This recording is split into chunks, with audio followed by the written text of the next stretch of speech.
terjun ke dunia fotografi dari belum mendapatkan uang sampai mendapatkan uang itu bagaimana? Waduh, kalau cerita kayak gitu mau panjang pisan ya. Jadi dulu itu tahun 90-an lah. 90 itu umur 4 tahun ya. Umur 4 tahun? Iya, itu 4 tahun. 90 berarti pokoknya awal mulanya tuh SD lah. Ya. SD itu punya kamera dari bapak. Bapak kan sempat hobi foto lah istilahnya. Kamera juga masih kamera film, belum kamera digital ya pada zamannya. Terus sampai satu waktu main sama orang tua ke Bali, mau kamera. Bapak juga udah bilang, udah kamera lu pakai aja. Oke, gue pakai. Yang begitu dipakai tuh kadang teh ada yang ya namanya film ya, exposure salah melulu lah, terus kadang blur, kadang segala macam ya kayak gitulah problem-problem film. Masih manual bukan digital berarti. Yes, masih manual.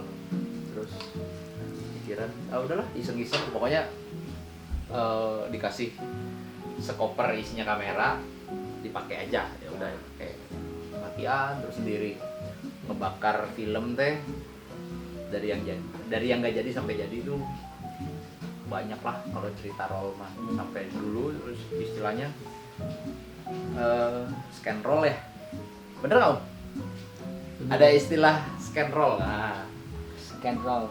jadi si film dicuci, si klisenya, habis itu di scan, jadi berubah ke digital. Oh. Baru bisa diedit pakai Lightroom, pakai Photoshop. Itu Udah ada gitu zaman itu? tahun 2000-an itu. Oh. Bener-bener motret ngasilin foto bagus. Ngasilin foto bagus itu di tahun 98. Itu udah mulai stabil, hasil tuh udah nggak miss, nggak under, nggak over, itu udah stabil banget tuh di 98 pakai Canon A1. Canon A1 di sini nggak ada Roll ya, itu roll ya. ya kamera film. Nah, 35 mm Canon. Canon. Nah, 98 tuh jalan sama liburan lah keluarga, main ke Bali, motretnya tuh yang jadi objek landscape tanah lot. Itu foto pakai A1, itu nggak pakai tripod, belum kepikiran beli tripod, beli macam-macam belum. Itu juga masih pakai 50-18 waktu itu. Hasilnya si foto tanah lot itu jadi kayak kalau sekarang mungkin main siluet ya. Jadi si langitnya sunset, langitnya tuh lagi sunset, depannya si tanah lot tuh ngeblank hitam aja. Iya. Dari situ mulai, kok ini foto bagus ya hasilnya. Pikiran lah, udahlah seriusin aja lah foto gitu. Itu tahun 98, mau masuk SMP. Begitu masuk SMP, ada ketemu ekskul fotografi. Nah, mulai dari situ. Makin diasah terus, tapi tetap ya masih pakai film. Dari 98 berlanjut ke tahun 2001, 2002 masuk SMA. Tetap di ekskul foto itu nggak berubah, masih terus dicecer istilahnya. Karena Bapak juga bilang, udah lu masih roll film. Udah lu terusin aja, hasil lu udah bagus-bagus kok. Aman. Oh, ya udah.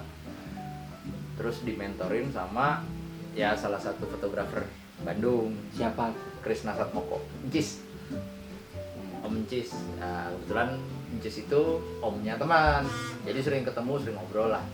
Itu tahun 2001 sampai dengan 2005 masuk kuliah, mulai dapat tawaran mau nggak ngajar foto di Taruna Bakti. Pikir-pikir, Siapa yang nawarin itu? kepala sekolah. Dan kenapa dia tahu Jadi gini, dirimu itu bisa fotografi. Jadi gitu. gini Om ceritanya, karena dari zaman SMP SMA itu kan Taruna Bakti kan ruang lingkupnya cuma segitu-gitu aja ya. Terus yang ikut ekskul juga ketahuan orangnya itu aja gitu. Jadinya sempat dikontak beberapa orang yang ikut ekskul foto, terus sampai ke saya nanya, "No, mau nggak? Apa Pak? Ngajar foto di Taruna Bakti? Buat kapan Pak?" Ya sebenarnya belum serius banget sih, ini baru wacana mau ada ekskul foto lagi setelah yang kemarin guru-gurunya pada hilang. Oh, Bentar dulu, oke. Taruna Bakti itu ekstrakurikuler Iya, atau ekstrakurikuler. SMP atau SMA? SMP SMA. Oh, SMP. Sampai akhirnya saya juga mikir, ini gear saya juga masih film, belum geser digital loh. Padahal di tahun 2005 itu orang-orang udah pada digital Udah ada semua. digital. Udah pada digital semua. Sampai akhirnya tahun 2007 persiapan datang lagi ke Taruna Bakti, saya udah jadi alumni kan. Ya. Terus begitu ngobrol sama gurunya, gimana kira-kira kurikulum segala macam. Ya, saya juga sempat ngobrol dengan Pak Andang sama beberapa pegiat foto lah, termasuk Cis. Cis pun bilang, udah lu ambil aja kerjaan itu, karena lumayan juga, maksudnya ketika lu nanti ngajar lu tahu posisinya kamera, nggak cuma kamera lu doang yang mesti lu pelajarin, kamera-kamera yang lain sampai ke teknik foto segala macam. Ya dibarengin juga sih sebenarnya, saya juga sambil istilahnya les ya kalau dulu mah, ikut kelasnya Budi Ipung. Di Budi Ipung ambil basic kelas fotografi, sama Budi Ipung dicecor, ayo masa ya lu nggak bisa motret lebih bagus terus aja gitu. Sampai akhirnya 2008 saya putusin, oke, saya ngambil buat ngajar. Jadi 3 tahun dari tawaran waktu saya masuk kuliah di Unpar, mulai ngajar itu tahun 2008.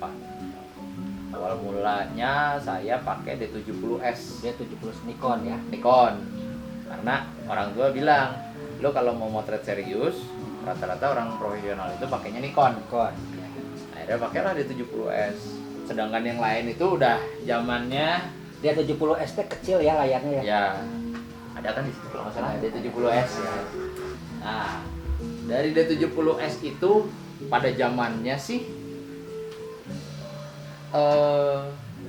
orang-orang pada umumnya udah make, kalau Canon mah 40D. Iya, dia 70 S ya. Ya, jadi 40D itu ya termasuk cakep pada zamannya ya, 40D gitu. Nah, lewat berapa tahun tuh keluarlah D3 gitu. Wah, itu saya sampai bilang, kok pengen ya saya punya D3. Itu tahun 2010 saya bilang itu. D3 ini. Iya, Keluaran tahun berapa D3 ini sebenarnya? D3 rasa-rasanya sih nggak terpaut jauh ya. D70S, kemudian D80. Sebenarnya awalnya kan D70, D70S, D80, D90. Terus ada generasi yang barengan nama D70 itu D100, D200, baru kesananya D300. Cuman D300 itu kalau nggak salah tahun 2010-an baru ada. Pertama kali mengajar itu dibayar berapa tuh? Pertama kali ngajar Dibayar berapa? 300.000 sebulan, 300.000 sebulan. Pada tahun 2008. 2008 300.000 berarti ini seberahan ya? 10 juta benarnya.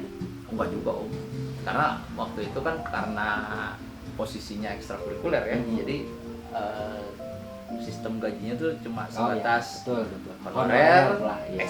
ekstrakurikuler Banyak yang gitu. ikutan peserta.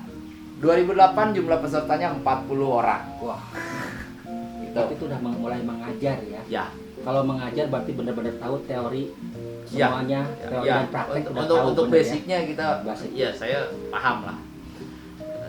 Terus saya ngajar itu di tahun 2008, 2009 masih ngajar, 2010 masih ngajar, 2011 saya lulus dari ya. Unpar. Saya pertama kali kerja di Narada Pers, Satria Narada Pers, itu kantornya Bandung TV. Bidang Bandung TV. Nah, itu tuh jadi Tahun 2011. 2016. saya jadi jurnalis di situ. Jurnalis, Jadi wartawan foto. wartawan. Mm. Wartawan foto ya, Ya, bukan wartawan. wartawan tulis ya. Termasuk tulis ya. Oh, termasuk tulis. Jadi saya bikin foto, saya bikin ceritanya, saya kasih ke Pimret, nanti Pimret yang ACC atau ada revisi tulisan. Begitu beres revisi, itu waktu itu ada istilahnya nama korannya apa ya? Oke, lupa. Bisnis Bandung. Oh, pernah dengar. Ngomong-ngomong itu pas pertama kali ngajar itu si peserta atau kita yang mengajarnya menggunakan lensa apa tuh? Lensa standar, lensa apa atau bebas atau bagaimana? Waktu ngajar tahun 2008, kalau saya bilang ke murid-murid saya sebelum pegang kamera, saya kasih teorinya dikit deh. Apa tuh? Teorinya Ya, gunting karton. artinya tuh. Jadi gini, saya bikin karton bentuknya ada L 2 biji. Posisinya kenapa bikin karton digunting 2 biji itu pertemuan pertama itu adalah kalian bawa gunting, kalian bawa karton duplek, ukurannya kurang lebih 50 kali 50. Nah, bawa jadi gunting bareng-bareng di kelas. Gunanya untuk apa? Sambil cerita. Setelah dibentuk L 2 biji itu, Huruf L. iya huruf L 2 biji. Murid-murid tanya, "Kak, saya ekskul foto, bukan prakarya." Jawaban anak-anak tuh kayak gitu. Saya bilang, sebentar, kalian belum tahu ini fungsinya buat apa. Sekarang gini, kita keluar dari kelas, bawa itu si L 2 biji tadi, sambil jalan-jalan seputaran sekolah. Terus mereka nanya, ini fungsinya buat apa, Kak? Sama kayak fungsinya ini, framing. Salah satu unsur foto ketika kita motret, framingnya tepat apa enggak, Framing, gitu. ya. Komposisi, untuk ngejar komposisi. Nah, itu pertemuan pertama saya ngajarnya itu. Jadi foto yang bagus itu kalau si komposisinya tepat, satu itu. Yang kedua exposure, ya yang paling inti sih exposure-nya sebenarnya, karena